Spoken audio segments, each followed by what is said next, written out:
علیم اور خبیر میں فرق یہ ہے کہ گندم کا دانہ موجود ہو، اللہ اس دانے کو جانتا ہے، یہ اس کی صفت علیم کا تقاضا ہے، اور صفت خبیر کا تقاضا یہ ہے جب یہ دانہ چکی میں پسے گا اور ہزاروں ذروں میں یہ دانہ تبدیل ہو جائے گا آٹے کی شکل میں، اب یہ ذرے کہاں کہاں پہنچیں گے، روٹی بن کر کس کس پیٹ میں اتریں گے، اللہ وہ بھی جانتا ہے۔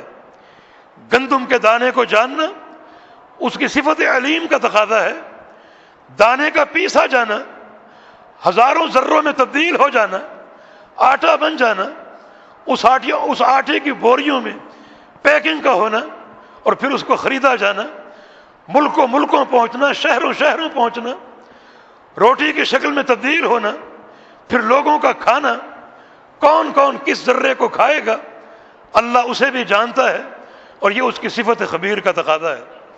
اللہ خبیر ہے، ایسا باخبر، اے لوگوں، اے انسانوں، ہمارے ظاہر کو جانتا ہے، ہمارے باطن کو جانتا ہے، جو کام ہم اجالے میں کریں انہیں بھی جانتا ہے، اندھیروں میں کریں انہیں بھی جانتا ہے، جو بات ہم زور سے کہیں اسے بھی سنتا ہے، اور جو بات نہ کہیں دل میں چھپا لیں اسے بھی جانتا ہے، اور جو بات ہم دل میں تو ہو لیکن کہنے کا ارادہ نہ ہو اسے بھی جانتا ہے۔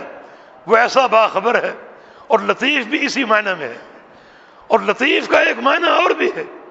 ظاہر ہے کہ صفات کے معنی آپس میں مختلف ہیں، جو معنی علیم کا ہے وہ خبیر کا نہیں، جو معنی خبیر کا ہے وہ لطیف کا نہیں، جو معنی لطیف کا ہے وہ خبیر کا نہیں۔ لطیف کا ایک معنی یہ ہے کہ اللہ رب العزت اپنے بندوں کے لیے خفیہ تدبیریں فرماتا ہے، بندوں کا ظاہر ان تدبیروں کی توقع بھی نہیں کرتا کہ میں کبھی کامیاب ہو سکوں گا، اس بحران سے نکل سکوں گا، مگر اللہ رب العزت اس بندے کو آزماتا ہے۔ بندہ اگر سرخرو ہو تو اللہ تعالیٰ خفیہ طور پہ ایسی تدبیریں فرماتا ہے جو بندوں کی توقعات کے خلاف ہوتی ہیں۔ یوسف علیہ السلام کو کیا امید تھی کہ بھائیوں کے مکر سے بچ سکوں گا، بھائی مجھے قتل کر ڈالیں گے؟ کیا امید تھی اس کنویں سے باہر آ سکوں گا؟ کیا امید تھی کہ اب تو غلام بن چکا ہوں، غلامی کا بندھن ٹوٹ پائے گا؟ بظاہر کوئی امید نہیں تھی، ظاہری حالات اس پورے امر کے خلاف جا رہے ہیں، اور کوئی مخرج معلوم نہیں ہے، نکلنے کا راستہ سامنے نہیں ہے، مگر اللہ رب العزت جس کی اپنی تدبیریں ہیں، اپنے فیصلے ہیں، اور وہ فیصلے یوں ہی عطا نہیں فرماتا، اپنے بندوں کو امتحان کی چکی میں ڈالتا اور پیستا ہے۔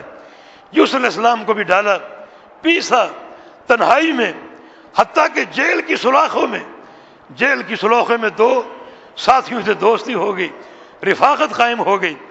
مسلمان کی دوستی یوں ہی نہیں ہوتی، مقصد سے خالی نہیں ہوتی، اگر مقصد سے خالی ہو تو وہ دوستی عبث ہوتی ہے، اور وہ بندہ دوستی کے امتحان میں ناکام ہے۔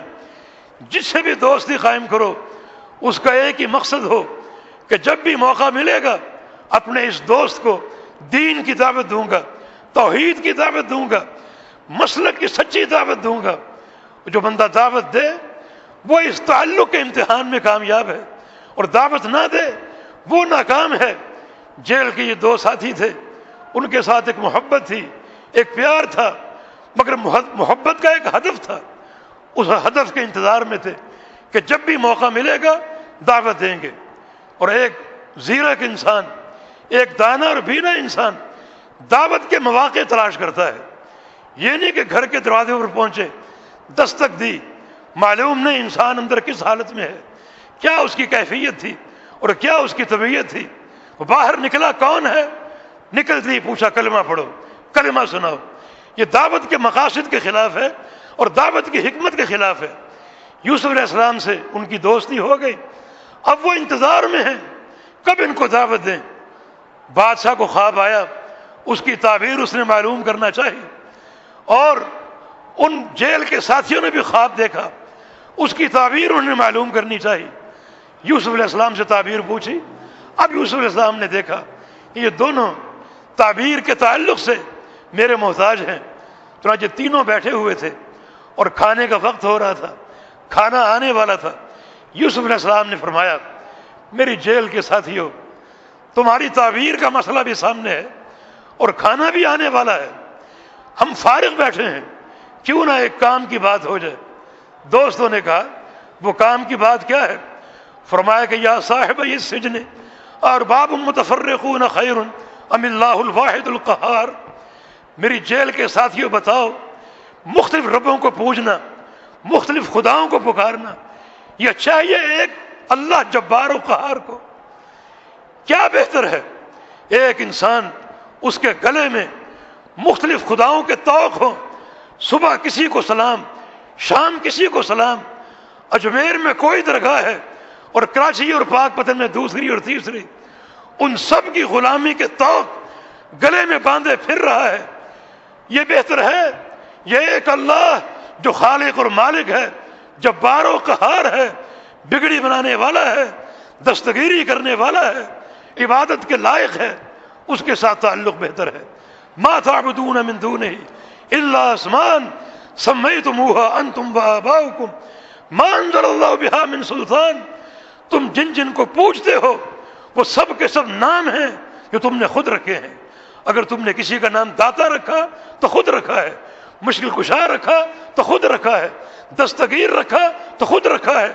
ما انزل اللہ بها من سلطان، اللہ کی طرف سے ان ناموں کی کوئی سند اور کوئی برہان نہیں ہے، یہ نام تم نے خود رکھے ہیں، تمہارے باپ دادوں نے رکھے ہیں۔ حالانکہ عبادت کا مسئلہ دین میں مرکزی مسئلہ ہے، اگر کسی اور کی عبادت جائز ہوتی تو اللہ ان کے نام بتاتا کہ میری عبادت کرو اور فلاں فلاں کی عبادت کرو۔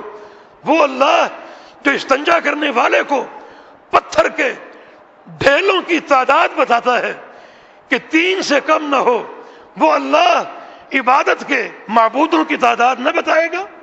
لیکن اسے بتایا کہ معبود صرف ایک ہے، لا الہ الا اللہ، کوئی عبادت کے لائق نہیں۔ اس زمین کی پشت پر، زمین کے اندر جو بھی معبود بنائے گئے ہیں سب کے سب جھوٹے اور باطل ہیں۔